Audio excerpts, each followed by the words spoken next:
Shalom sidang jemaat Tuhan yang terkasih. Kita bersyukur kita bertemu kembali dalam renungan kita. Mari sidang jemaat Tuhan, jangan pernah bosan, siapkan diri kita. Kita mau memuji Tuhan, kita katakan kepada Tuhan, Kaulah harapan, bukan dengan kekuatanku.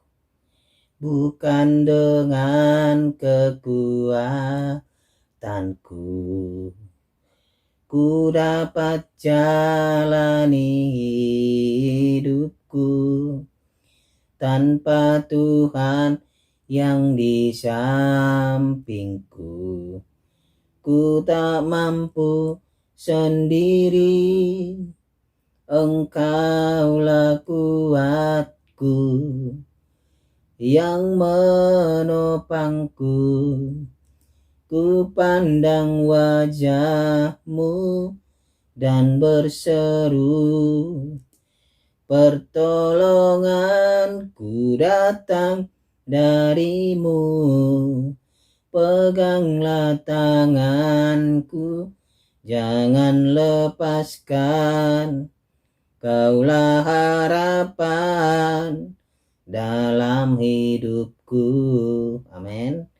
Firman Tuhan untuk hari ini dari 1 Samuel pasal 14 ayat 36 sampai 52. 1 Samuel pasal 14 ayat 36 sampai 52. Firman Tuhan, lagi kata Saul, marilah kita pada malam ini mengejar orang Filistin dan menjarahi mereka sampai fajar menyingsing. Dan janganlah kita biarkan hidup seorang pun dari mereka. Jawab mereka itu, perbuatlah apa yang kau pandang baik. Tetapi imam berkata, marilah kita dahulu tampil menghadap Allah di sini. Saul bertanya kepada Allah, bolehkah aku mengejar orang Filistin itu?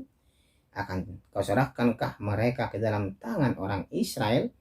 Tetapi pada hari itu ia tidak menjawab Saul. Lalu kata Saul, datanglah kemari, kamu segala pemuka rakyat, berusahalah mengetahui apa sebab dosa ini terjadi pada hari ini. Sebab demi Tuhan yang hidup, yang menyelamatkan orang Israel, sekalipun itu disebabkan oleh Yonatan anakku, maka ia pasti akan mati. Tetapi seorang pun dari seluruh rakyat tidak ada yang menjawabnya. Kemudian berkatalah ia kepada seluruh orang Israel, kamu berdiri di sebelah yang satu, dan aku beserta anakku Yonatan akan berdiri di sebelah yang lain. Lalu jawab rakyat kepada Saul, perbuatlah apa yang kau pandang baik. Lalu berkatalah Saul, ya Tuhan Allah Israel, mengapa engkau tidak menjawab hamba-Mu pada hari ini? Jika kesalahan itu ada padaku atau pada anakku Yonatan, ya Tuhan Allah Israel, tunjukkanlah kiranya Urim. Tetapi jika kesalahan itu pada umat-Mu Israel, tunjukkanlah Tumim. Lalu didapati Yonatan dan Saul, tetapi rakyat itu terluput. Kata Saul, buanglah undi antara aku dan anakku Yonatan. Lalu didapati Yonatan. Kata Saul kepada Yonatan, beritahukanlah kepadaku apa yang telah kau perbuat. Lalu Yonatan memberitahukan kepadanya, katanya, memang aku telah merasai sedikit madu dengan ujung tongkat yang ada di tanganku. Aku bersedia untuk mati. Kata Saul, beginilah kiranya Allah menghukum aku. Bahkan lebih lagi daripada itu, sesungguhnya Yonatan engkau harus mati. Tetapi rakyat berkata kepada Saul, masakan Yonatan harus mati? Dia yang telah mendapat kemenangan yang besar ini di Israel. Jauhlah yang demikian demi Tuhan yang hidup. Sehelai rambut pun dari kepalanya takkan jatuh ke bumi, sebab dengan pertolongan Allah juga dilakukannya hal itu pada hari ini. Demikianlah rakyat membebaskan Yonatan sehingga ia tidak harus mati. Maka pulanglah Saul setelah mengejar orang Filistin, dan orang Filistin itu pun kembali ke tempat kediamannya. Setelah Saul mendapat jabatan raja atas Israel, maka berperanglah ia ke segala penjuru melawan segala musuhnya, melawan Moab, Bani Amon, Edom, raja-raja negeri Joba, dan orang Filistin. Dan kemanapun ia pergi, ia selalu mendapat kemenangan. Ia melakukan perbuatan-perbuatan yang gagah perkasa, memukul kalah orang Amalek, dan melepaskan Israel dari tangan orang-orang yang merampasi mereka. Anak-anak lelaki Saul ialah Yonatan, Yiswi, dan Malkisua. Nama kedua anaknya yang perempuan, yang tertua bernama Merab, yang termuda bernama Mikal. Istri Saul bernama Ahinoam, anak Ahimaas. Panglima tentaranya bernama Abner, anak Ner, paman Saul. Kis ayah Saul dan Ner ayah Abner adalah anak-anak Abiel. Hebat peperangan melawan orang Filistin selama zaman Saul, dan semua pahlawan dan orang gagah perkasa yang dilihat Saul dikumpulkannya kepadanya. Puji nama Tuhan. Sedang jemaat Tuhan, setelah Saul menjadi raja, dia memimpin bangsa Israel untuk berperang melawan bangsa-bangsa di sekitarnya, itu bangsa Moab, bangsa Juba, bangsa Filistin, bangsa Ammon.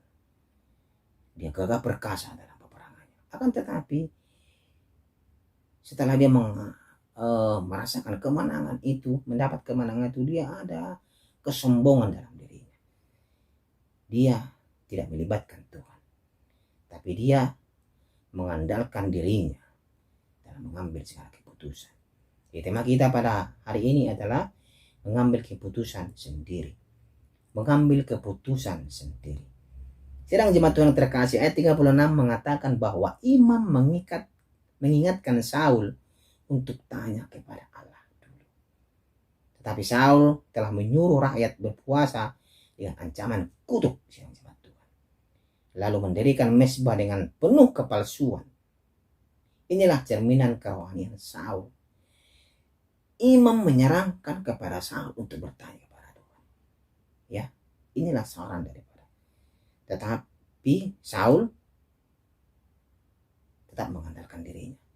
Maka Tuhan muak atas segala permainan palsu orang Israel, terutama Raja Saul, yang dimulai dari perbuatan-perbuatan Raja Saul yang selalu membuat bangsa itu terjerumus ke dalam dosa. Pura-pura berpuasa, bangsa itu pura-pura mendirikan mezbah. Bayangkan betapa bobroknya tindakan agama seperti itu, betapa bobroknya kelakuan bangsa itu yang selalu berpura-pura di hadapan Allah. Tuhan muak dan dia menolak untuk memberikan jawaban apapun kepada Raja Saul. Raja Saul bertanya kepada Tuhan, tapi Tuhan Allah tidak menjawab dia. Tetapi Saul tidak sadar bahwa dialah yang telah mencelakakan Israel. Dia masih bertanya siapa yang berdosa. Dia mencari kambing hitam. Dia mencari yang patut disalahkan atas kesalahan yang ditimpakan sebenarnya yang tidak lakukan. Orang yang paling berdosa sedang cari kambing hitam. Perhatikan keanehan yang terjadi.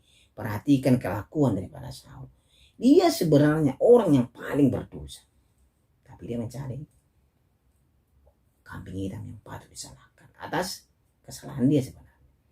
Sedang jemaat Tuhan terkasih, Saul membuat mezbah, tetapi tidak mau bertanya kepada Tuhan apa yang harus dilakukan. Setelah diingatkan oleh imam, maka dia bertanya, tetapi Tuhan tidak menjawab dia. Apakah dia introspeksi diri atau koreksi diri? Tidak.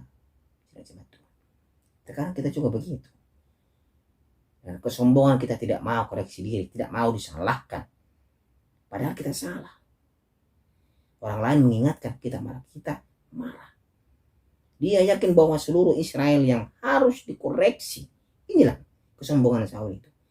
Dia yakin dan merasa bahwa seluruh Israel yang harus dikoreksi, bukan dia. Itulah sebabnya dia berani menghadap Tuhan untuk bertanya siapa yang bersalah. Ya, dia bertanya kepada Tuhan dengan memakai Urim dan Tumim yang seharusnya menjadi wewenang para imam. Dia melakukan kesalahan besar.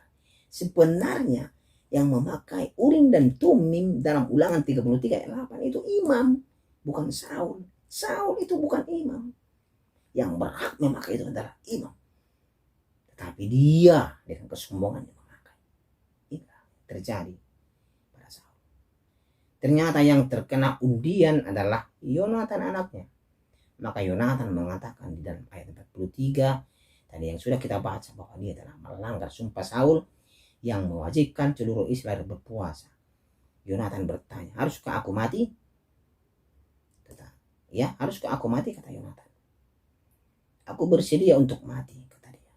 Bisa juga diterjemahkan menjadi kalimat tanya, haruskah aku mati? Kata Yonatan.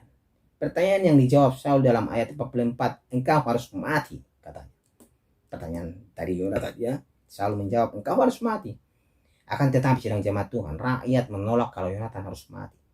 Dan karena suara rakyat begitu penting bagi Saul, bahkan lebih penting daripada suara Tuhan, ya, maka dia tidak jadi menghukum mati Yonatan. Inilah sumpah kutuk yang tidak berkuasa karena dinyatakan dengan motivasi yang salah. Kutuk itu tidak berkuasa karena tidak didasari dengan kebenaran. Sumpah itu, karena sumpah itu berasal dari diri dia, dan dia tidak bertanya kepada Tuhan apa yang harus dia lakukan. Inilah yang sering kita temui di keseharian kita, sedang jemaat Tuhan. Terkadang dalam kehidupan kita terkadang melupakan melibatkan Tuhan dalam kehidupan kita. Kita mengambil keputusan sendiri tanpa melibatkan Tuhan. Alangkah baiknya dalam mengambil keputusan kita mengundang Tuhan, kita melibatkan Tuhan. Tuhan akan memberikan yang terbaik untuk kita. Amin. Kita yakin dan percaya. Sedang jemaat Tuhan, yang patut kita renungkan adalah, sudahkah kita menjalankan ibadah dengan cara yang sungguh-sungguh dilakukan sepenuh hati? Adakah kita seperti Israel yang berpuasa karena takut dikutuk, ke gereja karena takut usaha kita tidak diberkati Tuhan, berdoa karena takut tidak dapat untung di bisnis, berdoa karena takut keluarga kita akan hancur, ya, berdoa usaha kita akan diguna-gunai orang lain, atau kita seperti Saul yang membangun mezbah tetapi setelah itu tetap tidak mempedulikan Tuhan, mengakui kedaulatan Tuhan dengan mulut tetapi hati tetap dikuasai oleh ketidakpedulian akan Tuhan dengan kepalsuan diri. Tetap rencanaku, hidupku, kemuliaanku, kenyamananku, keuntunganku, itulah satu-satunya yang aku pedulikan. Inilah yang terngiang-ngiang di kepala kita kalau kita mengandalkan diri kita, kesombongan kita. Dan celakanya, semua keberdosaan ini dilakukan sambil membangun mezbah, yaitu pelayanan palsu, ibadah palsu, dan doa palsu. Ya, saya benar percaya tidak ada kepalsuan di dalam diri kita. Sidang jemaat Tuhan, amin. Oleh karena itu, sidang jemaat Tuhan, jangan mengambil keputusan sendiri. Libatkan Tuhan Allah. Bersandar kepadanya, minta pertolongannya. Jangan menganggap diri kita sudah mampu dan hebat, apalagi kita merasa sombong. Jangan sampai kita mengambil keputusan yang salah, akhirnya yang datang penyesalan. Dalam Yakobus 4, sebagai yang terakhir untuk kita, dalam Yakobus 4 ayat 10 berkata, rendahkanlah dirimu di hadapan Tuhan, dan ia akan meninggikan kamu. Rendahkanlah, maka dia akan meninggikan kamu. Jangan mengambil keputusan sendiri, libatkan Tuhan, agar Tuhan selalu memberkati kita semuanya. Mari kita berdoa. Terima kasih ya Tuhan, kami mau melibatkan Tuhan di dalam setiap perencanaan hidup kami. Kami tidak mau mengambil keputusan sendiri, tapi kami mau mengambil keputusan bersama Tuhan, agar hidup kami diberkati, usaha kami diberkati, keluarga kami diberkati. Terima kasih untuk firman Tuhan. Di dalam nama Tuhan Yesus Kristus kami berdoa. Amin. Ku pandang wajah-Mu dan berseru